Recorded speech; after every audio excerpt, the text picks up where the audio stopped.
मुद्दे पे बात करने जा रहे हैं वो कलाकारों के लिए है कि कलाकार आज शॉर्टकट में बहुत कुछ जल्दी हासिल कर लेना चाहते हैं। तो आज हमारे सामने मुखातिब हैं हमारे सरगम प्रोडक्शंस के जो डायरेक्टर हैं SP अहमद सर। आज उनसे इस बारे में हम कुछ सवाल करेंगे और देखते हैं उन सवालों का क्या जवाब मिलता है।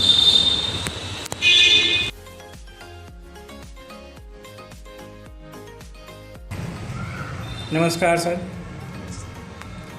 आज हम जिस मुद्दे पे बात करने वाले हैं वो उन कलाकारों के लिए है जो शॉर्टकट में सब कुछ हासिल करना चाहते हैं लेकिन वो मेहनत नहीं करना चाहते।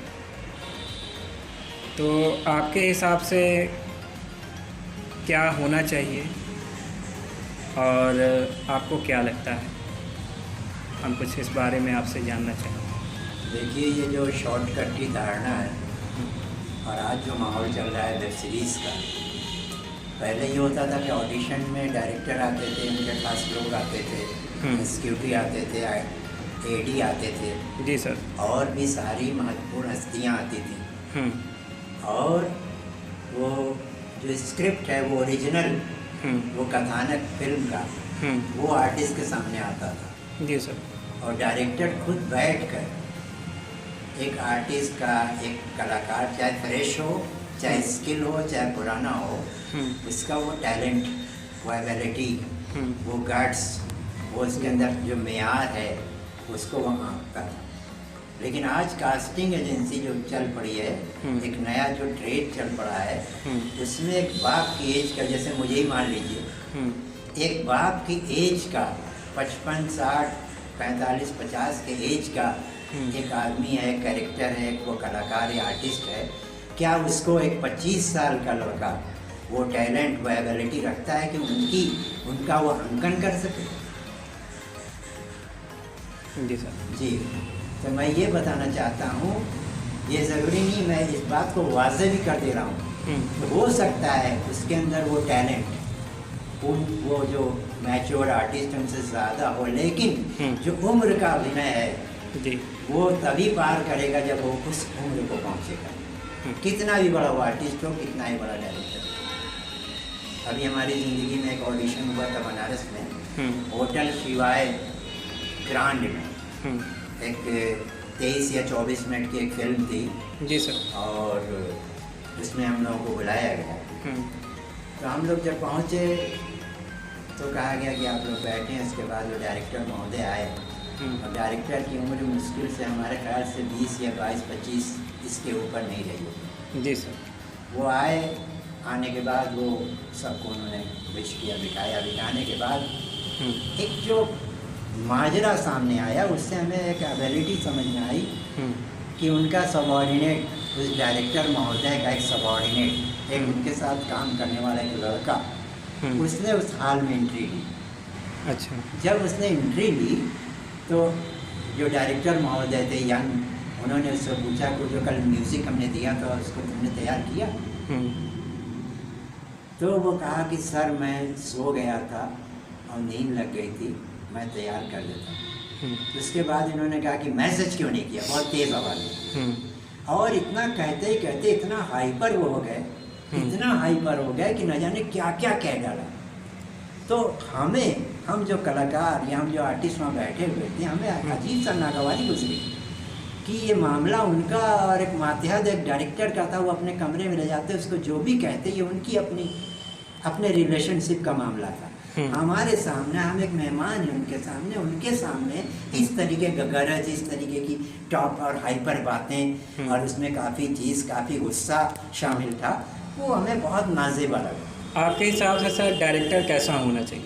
डायरेक्टर तो वो होना चाहिए कि आर्टिस्ट का ऑडिशन लेना तो दूर की बात है, आर्टिस्ट को ऐसे खड़ा करेगा, वो बता देगा कि किस एबिलिटी का ये आर्टिस्ट, ऐसा डायरेक्टर होना चाहिए। ये फन उसके अंदर होने चाहिए। एक वाक़या हमारे सामने पेश आया था कि एक नीता निगम नाम की एक लड़की थी, एक हिंदू सिंह थी, नीता निगम की बात मैं कर रहा हूँ, कि वो आई और ऊपर वाले ने या मालिक ने उसको बहुत ही खूबसूरत बनाया था। लेकिन वो इंदु सिंह जो लड़की थी वो काम कर रही थी, लेकिन नीता निगम उसकी दोस्त थी, उसके साथ आई।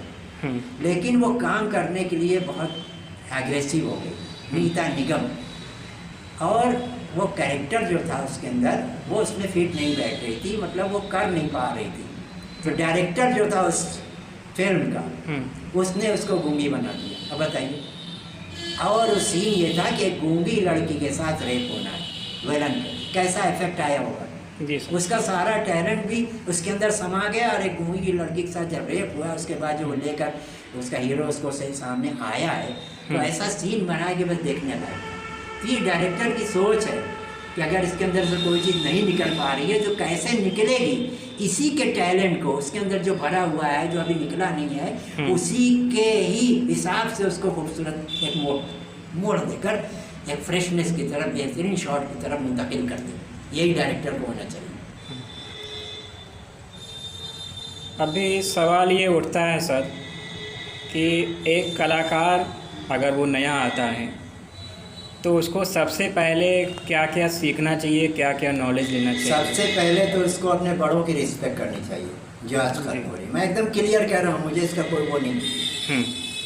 आज जो यंग है, मैं कमेंट नहीं कर रहा हूँ, ये बात कर रहा हूँ कि वो भूल गए हैं बाप क्या है, भाई क्या है, चाचा क्या है, या उससे ऊपर क्या है। तो डायरेक्टर भी एक बाप की हैसियत रखता है, ऐसे ही नहीं वो चेयर का मालिक होता है। जी सर। जी, director is the father of the whole film, और we are all artist is the sons. चाहे वो टेक्नीशियन हो, मेकअप मैन हो, या आर्ट डिपार्टमेंट हो, या कोई भी हो, वो सारे उस बड़ी एक कड़ी के छोटी छोटी कड़ियाँ हैं, तब मिल के एक बड़े हार, वो बड़े माला बनती है। Director is the main thing, main power, main pillar of the film. ये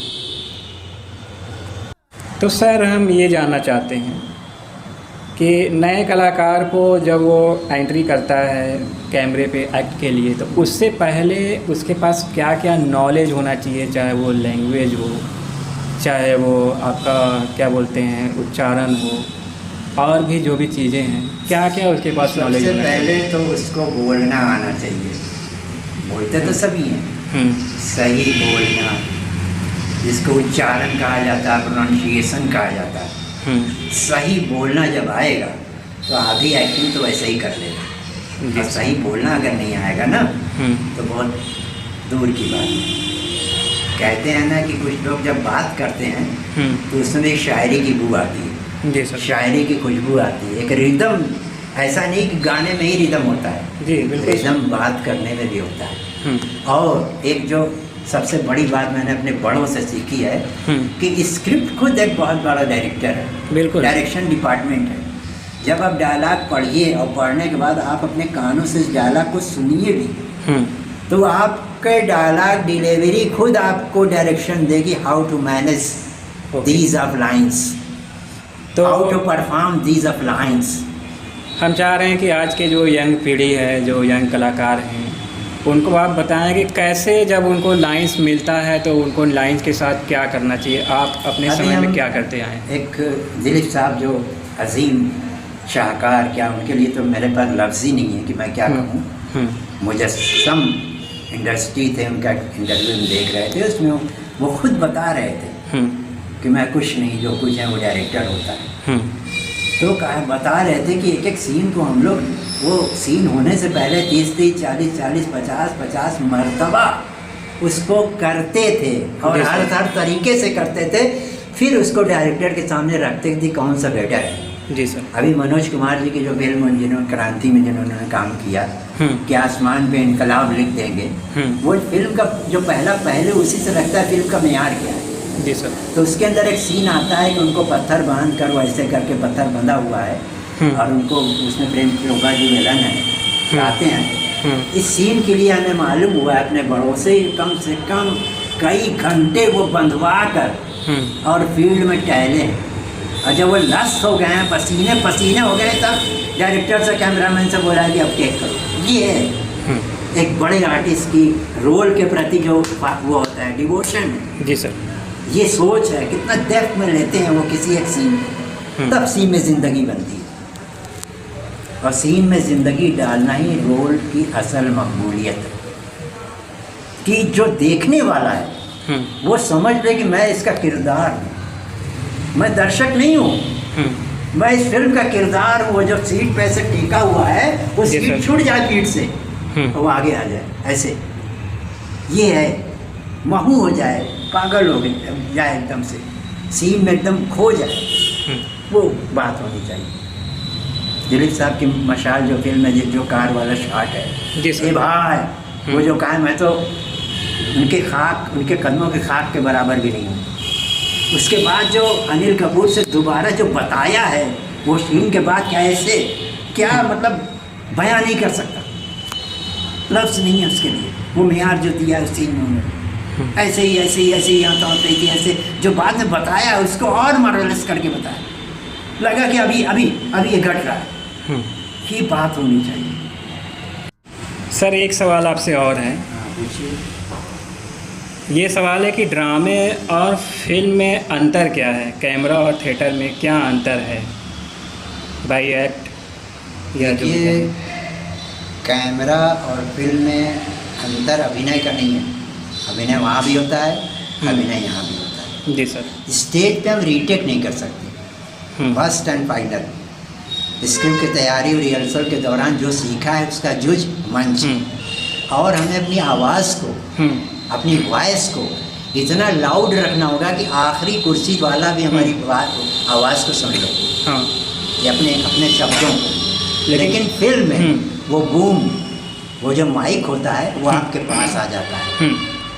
तो हमें सिर्फ अपने अभिनय में मैच्योरिटी दिखानी होगी, और मामूली मतलब तरीके से अपनी हल्की वॉइस में भी हम बात करेंगे तो वो बात बूम तक पहुंचेगी। बूम के ज़रिए, एडिटिंग के ज़रिए वो जितना चाहे तेज़ और धीमा कर सकते हैं, ये फ़र्क है। और फिल्म में रीटेक है, हम अच्छा नहीं कर पाए या बहुत अच्छा कर गए, या बीच का कोई ऐसा मामला हुआ तो डायरेक्टर इसको कहता है सर वन मोर।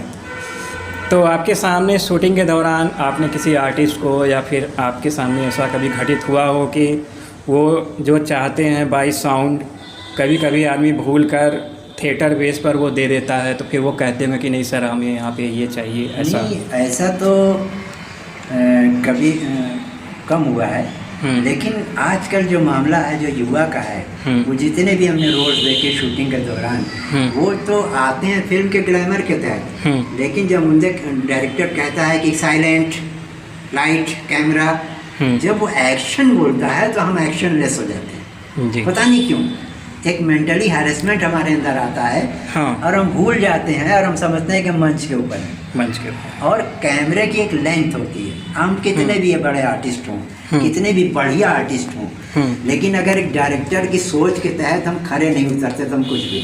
बिल्कुल सही कहा आपने। एक छोटी सी सीन को जिंदगी देने के लिए फिल्म करना है तो ड्रामे के बेस को तो लेना होगा जी सर, लेकिन ड्रामे के तरीके को फिल्म के या कैमरे के सामने इन्वॉल्व नहीं करना होगा। बिल्कुल यही चीज़ है जो आज के रंगकर्मी नहीं समझ पाते हैं, क्योंकि उनको ऐसा लगता है कि वो रंगमंच पे ही हैं। जैसे मान लो कि अबे अब ये फिल्म चिल्ला रहे हैं कि ए भाई, तो ए भाई इस टाइप का मामला ये है कि वो जो बूम है, कैमरे की सारी टेक्निक जितनी भी, मान लीजिए एक सेट है, एक आपका ड्रेस है, आपका मेकअप है, वो कैमरा, वो सारी चीज़ें आपकी मोहताज है ना। Before camera you are the prominent personality, तो सब कुछ आपके लिए किया गया है। और कैमरा ऑन होते ही अगर कैमरा सबसे बड़ा दुश्मन, अगर आपने कैमरे को डोमिनेट नहीं किया तो वो आपको डोमिनेट कर देगा। और कैमरे को डोमिनेट करना बेहतरीन अदाकारी है। उस रोल में जिस तरीके से एक ग्लास है, ग्लास के अंदर एक पानी डाला जाए तो पानी उसका रूप ले लेता है, लेकिन जब वो पानी वापस डाला तो फिर पानी हो जाता है। बिल्कुल। तो इसी तरीके से आर्टिस्ट है कि जो किरदार इसको दिया गया है फॉर द टाइम भी वो उसमें पेवस्त हो जाए, अपने माइंड को में। अभी हम लोग रक्तांचल कर रहे थे बब्बल साहब की फिल्म, तो उसमें दर्पण श्रीवास्तव जी एसपी बने थे, मैं उसमें डीप एंड डम का कैरेक्टर कर रहा था, गूंगे और बहरे का।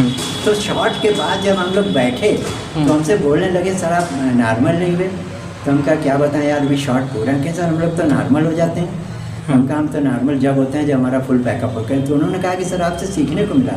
हम कहा अभी हम नॉर्मल हो जाएं, खट से हमारा नंबर सर आपका शॉर्ट है, फिर हम आपको अपने आप को कैसे रीमैनेज करेंगे।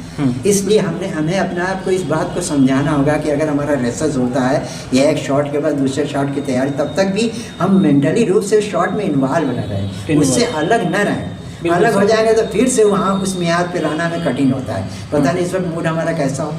बिल्कुल। इसलिए अपने को fully involvement mentally and bodily energetically सब कुछ एकदम रेडी रखिए जब तक शॉट पूरा फिनिश ना हो जाए। जी। तो सर उच्चारण में जैसे क्या होता है, हिंदी फिल्मों में तो ये सुना है कि हिंदी, उर्दू और इंग्लिश, जी आपका जो उच्चारण है वो फिक्स होना चाहिए। अब एक छोटा सा लफ्ज़ है ज़िंदगी। जी सर। अब उसको हम जिंदगी बोलने कैसा लगेगा बताइए? लगेगा ना कंकड़ आ गया है? जी सर। है ना? हाँ। शरीके हयात। अब उसको हम शरीके हयात करें तो कैसा लगेगा?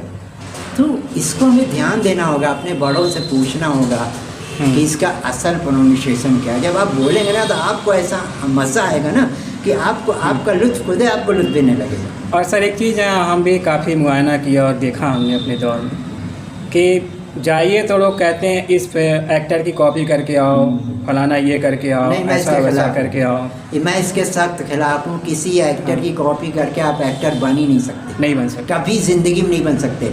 उनके आदर्शों को लीजिए, उनकी ज़िंदगी को लीजिए। हाँ। और एक्टर के पहले वो क्या थे और एक्टर की ज़िंदगी में वो फिल्म और कैमरे के पीछे क्या है, अगर उसको आप पढ़ लेंगे तो आप बहुत ही आला एक्टर बन जाएंगे। जी। हम सिर्फ ये देखते हैं कि दिलीप साहब, राजकुमार जी, ये सारे बड़े एक्टर, संजीव कुमार जी जो पाए गए, अमरीश पुरी जी और भी जो पाए के एक्टर हैं, सभी एक्टर बेहतरीन हैं। उनको उनकी ज़िंदगी हमें देखना है।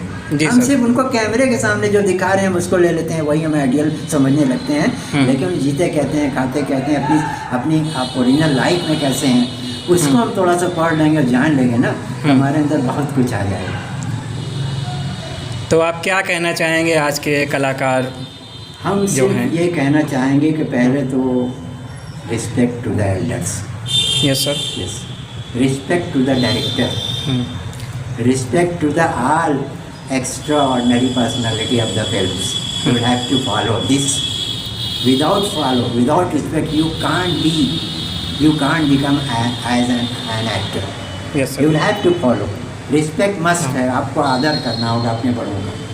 एक डायरेक्टर आपको ख़राब नहीं करना चाहता, वो आपको जो किरदार दिया उसमें आपकी ज़िंदगी का निखार है। और जब फिल्म हिट होती है तो डायरेक्टर पीछे होता है, आपका जो किरदार है वो सामने होता है, कहते हैं क्या रोल उन्होंने किया है। यानी कि वो पूरी जिम्मेदारियाँ आप पे हैं। वो जस्ट एज फादर है डायरेक्टर, वो आपका भला चाहता है, तब आपके किरदार में और आपसे जो नहीं हो रहा है उसको बेहतर बनाने के लिए वो आपका भला न चाह रहा है। बिल्कुल। अगर आप बेहतर कर लेंगे तो उसी बेहतर से अगली फिल्म आपको मिल सकती है। यार उसने फला लड़के ने ये काम किया था उसको बुलाया जाए, तो वो डायरेक्टर की देन है ना, उसने आप पे मेहनत की तब ना आप उस काम को जाने गए, उस काम से जाने गए तो वो दूसरा काम आपको मिला।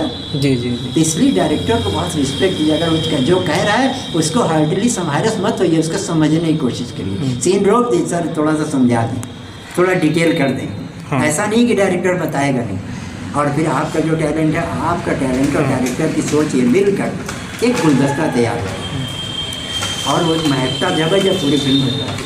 आज लोग बड़े बड़े इंस्टीट्यूट तो खोल ले रहे हैं, करोड़ों रुपए ले रहे हैं, लाखों रुपए ले रहे हैं, लेकिन वो एक चीज़ पे फोकस नहीं कर रहे हैं कि जब पहला अगर आर्टिस्ट एंट्री ले रहा है, कोई नया कलाकार आ रहा है, नया पर्सन, तो उसको सबसे पहले हमें लैंग्वेज की जानकारी देनी चाहिए, उसका डिक्शन पहले मजबूत कराना चाहिए, ताकि जब हम उसको कोई चीज़ बताएं, कोई चीज़ ऐसा कर रहे हों तो उसको पकड़ सकेगा, कर सकेगा। और कहना चाहेंगे कि ऑडिशन, जो फिल्म के ऑडिशन हो रहे हैं उसमें अपनी मर्जी न थोपें। जी सर। एक डायरेक्टर को मैं बता रहा हूँ, डायरेक्टर को कि डायरेक्टर को कैसा होना चाहिए। जब कोई एक्टर आता है तो ये नहीं कहें कि आप हमारी स्क्रिप्ट बता दो, हम आपको समझ लेंगे बहुत बड़े एक्टर हो। जी। पहले उसकी वानगी जानने कि उस एक्टर के अंदर जुज़ क्या है, उसका फेवरेट जो डायलॉग है पहले उसको सुने, और उसी से आपको अंदाज़ा लग जाएगा कि क्या कर सकता है। हो सकता है आपके पास उसके लायक कैरेक्टर ना हो, हाँ। बिना वजह उसका टाइम वेस्ट न किया जाए, उसको अगर बाद में देखेंगे, या फिर उसको आश्वासन दिया जाए, तो उसका फेवरेट पहले उसको सुना जाए। जब उसको आप सुन लेंगे एज ए डायरेक्टर तो आपको मालूम हो जाएगा कि क्या टैलेंट रखता है। फिर आप उसके अपने कैरेक्टर के बारे में बताया कि हमारा ये कैरेक्टर है। बब्बल साहब ने हमको रक्तांचल में कोई डायरेक्ट बताया नहीं, आधे घंटा बैठा के पहले उन्होंने खाली पूरी स्क्रिप्ट सुनाई जी सर, और कहा कि बस आप अपना किरदार संभालिए, माइंड मेकअप कर दीजिए, you have to not to speak not a single words in this film, कुछ भी नहीं बोलना है, सिर्फ आपको इशारा करना है। अब बताइए, तो बल्कि हमारी आदरणीय सुमन पाठक जी हैं, उनके एहसान के नो के तले यह रोल हमें ऑफर हुआ था। उन्होंने उनसे रिक्वेस्ट किया कि अरे भाई बोलने वाले आर्टिस्ट, उनको थोड़ा डायलॉग दिया क्या सुमन जी, मैं हथियार से तो सभी खेलते हैं, हम इनको बगैर हथियार खिला के दिखाएंगे। अब बताइए वो क्या देखा, क्या समझा। मैं चाह रहा था कोई डायलॉग मिल जाता तो मैं कुछ कर पाता, लेकिन उन्होंने कहा कि शेख प्यारे जी आप उसमें देखेंगे कि आपने क्या किया। तो मुझे बेटर लगा, और ऊपर वाले की करम से, सुमन पाठक जी की दुआ से, बब्बर जी की मेहरबानी से, आप सबके प्यार से वो रोल ठीक ठाक हो गया। खैर ये सर टॉपिक उससे भी बेहतर हो सकता है, हमसे भी सीना, ऐसा नहीं कि हम बहुत बढ़िया, ये बहुत अच्छा करेगा, हमसे भी बेहतर हो सकता है। I am not satisfied to perform this character. जी सर, एक आर्टिस्ट, अगर वो एक और बात कहता चलूँ कि एक आर्टिस्ट को कभी ये ना समझना चाहिए कि हमारी प्यास बुझ गई। आर्टिस्ट को हमेशा प्यासा होना चाहिए, तृष्णगी बाकी रहेगी तभी वो आगे अच्छा काम कर पाएगा। यार अच्छा नहीं हो सका, फिर ज़िंदगी ने मौका दिया तो और अच्छा करेंगे, ये बात हमेशा जहन में रखिए। हमेशा असंतुष्ट रहिए, तब आप अपने आप एनर्जेटिक रख पाएंगे अपने आप को। जी सर, खैर ये टॉपिक इतना बड़ा है सर कि ये तो समंदर है, समंदर संगीत का एक सुर है कि सुर आखिरी सांस जैसे ही टूटी, एक हमारी मतलब टूट जाएगी तंदा या रुक जाएंगे हम, लेकिन ये जो अभिनय है इसमें तो एक ज़िंदगी काफ़ी नहीं है, काफ़ी है ही नहीं है। जब एक ज़िंदगी हमारी पूरी होती तो हम उम्र के उस पड़ाव पे पहुंच जाते हैं जहाँ जाने का सफ़र हो जाता है, तब तक हम कुछ सीख पाते हैं। बताइए, काफ़ी है ही नहीं, इसलिए इसकी तय है ही नहीं। जितना नीचे हम जाएंगे और रास्ते खुलते जाएंगे और पर्दे खुलती जाएंगे, इसलिए इसका कोई दर्द नहीं, अंत है ही नहीं इसका। ज़िंदगी ख़त्म हो जाएगी लेकिन हम अभिनय के पराकाष्ठा को नहीं पहुँच पाएंगे। धन्यवाद सर, आपने अपना कीमती समय हमें दिया, और ये सवाल बहुत बड़ा सवाल इस समय बन गया है, क्योंकि पूर्वांचल ही नहीं बाहर में भी शिकायतें काफ़ी सुनने में आ रही हैं, तो हमें लगा कि इस पर कुछ बात करना चाहिए जो लोग हैं। और एक बात और कहता चलूँ कि स्क्रिप्ट को थोड़ा मेयारी बनाया जाए। जी सर, आज जो स्क्रिप्ट आ रही है, क्या हम अपनी फैमिली के साथ वो उस टाइप के स्क्रिप्ट को, गाली गलौज को हम देख पा रहे हैं, बर्दाश्त कर पाएंगे? ये मतलब ये हमें बड़ा गलाजत सी महसूस हो रही है इस बात को कि पहले फिल्में ऐसी बनती थी कि उसका हम क्या बताएं कि शायद इस वक्त लोगों को बुरा भी लग रहा हो कि गाली ही हमारा संस्कार है। अगर हम गाली टाइप के डायलॉग नहीं डालें तो क्या हमारी फिल्में हिट नहीं होंगी? बिल्कुल होंगी। ऐसी क्या रियलिटी है कि हम गली में वो छिछोरपन जो होता है, उस छिछोरपन को हम फिल्मों के ज़रिए दिखा रहे हैं और उसको अपनी कथानक, अपनी लेखनी समझ रहे हैं। हम इसके खिलाफ हैं।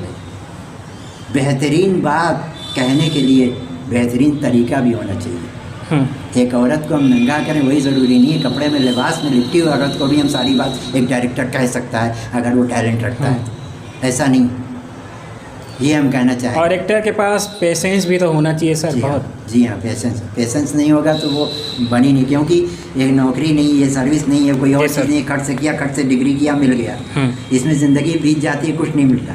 हाँ सर, कुछ लोग ऐसे नसीबवार होते हैं कि बस जाते ही बहुत कुछ पा जाते हैं। तो इसमें ये वो ना समझे जिसको कुछ नहीं मिला वो आर्टिस्ट नहीं है, वो भी जिसको बहुत कुछ मिल गया शॉर्टकट में वो बहुत बड़ा आर्टिस्ट हो गया, ये भी ना समझे। बस हम ये बताना चाहेंगे, आर्टिस्ट सब है, कोई ऊंचा नीचा नहीं है, बस ये कामयाबी और बुलंदी ये ऊपर वाले की दी है, जिस पे नज़र हो गई वो जल्दी कामयाब हो गया। बस हमें उससे वो भी नाराज़ भी नहीं, उसका शुक्र हमेशा अदा करते रहना चाहिए कि जो भी मिला बेहतर मिला, जो आगे होगा बेहतर होगा, और मालिक से दुआ करेंगे कल से बेहतर आज है और आज से बेहतर कल बने। थैंक यू, धन्यवाद। Thank you sir. तो आपने बहुत कुछ देखा होगा, जाना होगा, समझा होगा, और ऐसे ही कला की दुनिया की बहुत बड़ी दुनिया है। हमें लगा कि जो नए कलाकार हैं उनको कुछ अच्छी जानकारी, अच्छी चीज़ें दी जाएं, और अभिनय एक बहुत बड़ा समंदर है जिसके बारे में सर ने आपसे कहा। तो अभी ये टॉपिक ख़त्म नहीं हुआ। अगर हमें लगेगा कि इस पर और भी डिस्कस करना चाहिए तो बात होगी, आगे भी बात होगी। फ़िलहाल हम इस टॉपिक को अभी यहीं विराम देते हैं और एक नई कड़ी के साथ आपके साथ मिलेंगे।